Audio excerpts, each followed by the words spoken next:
High friends, welcome to யாஷிகர். உண்மையாகவே இந்த ட்ராக் சத்தியமாக எதிர்பார்க்கவே இல்லை. இப்படி ஏன்டா கொண்டு போனாங்க ட்ராக்கை அப்படின்ட்டு.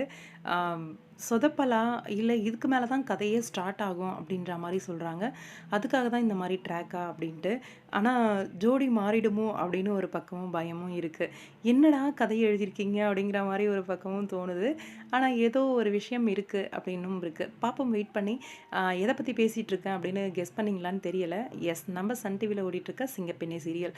சத்தியமாக நான் மட்டும் இல்லை, நம்ம அன்பு அண்ட் செவரக்கொட்ட ஆனந்தியோட ஃபேன்ஸுக்குமே இது ரொம்ப பெரிய ஷாக்காக இருந்திருக்கும். நேத்திக்கோட எபிசோட் சடனாக இப்படி ஒரு டிசிஷன் எடுத்து இந்த மாதிரி முடிஞ்சிருச்சு அப்படிங்கிற மாதிரி.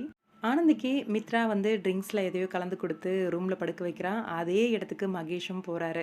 மித்ரா ஒன்று நினைக்க இங்கே வேற ஒன்று நடந்துருச்சு. மித்ரா காலத்துக்கும் அழற மாதிரி ஆயிடுச்சு. இன்னொரு பக்கம் ஆனந்தியும் பாதிக்கப்பட்ட மாதிரி ஆயிடுச்சு. இதில் ஆனந்திக்கும் நடந்தது என்னன்னு தெரியல, மகேஷுக்கும் நடந்தது என்னன்னு தெரியல. ஆனால் மித்ரா வந்து ஆனந்தியை தூக்கிட்டு போய் உள்ளே போடும்போதே அது ப்ரெடிக்டபுளாக தான் இருந்துச்சு. இதுதான் நடக்க போகுது, மகேஷ் வரப்போகிறாரு அப்படின்றது.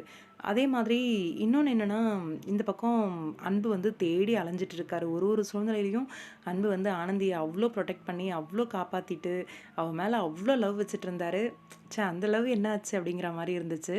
இப்போது ஆனந்தி மேலே விழுந்திருக்க இந்த பழியை அன்பு ஏற்றுக்குவாரோ?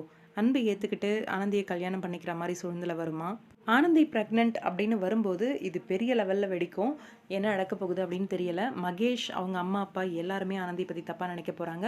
இன்னொரு பக்கம் ஆனந்தியோட அம்மா அப்பாவுமே ஆனந்தியை பற்றி தப்பாக நினைப்பாங்க. எல்லாருமே வெறுத்து ஒதுக்குற இந்த உலகத்தில் ஆனந்தி எப்படி வந்து வாழ போகிறாங்க அப்படிங்கிறதா அந்த சிங்கப்பெண்ணை டைட்டிலா அப்படின்னு தெரியல.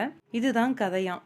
பாப்பம், வெயிட் பண்ணி இனிமே தான் கதை அப்படின்ற மாதிரி சொல்கிறாங்க. என்ன நடக்க போகுது அப்படின்ட்டு உங்களோட கருத்து என்ன? இந்த மாதிரி ட்ராக் போகும்னு எக்ஸ்பெக்ட் பண்ணிங்களா?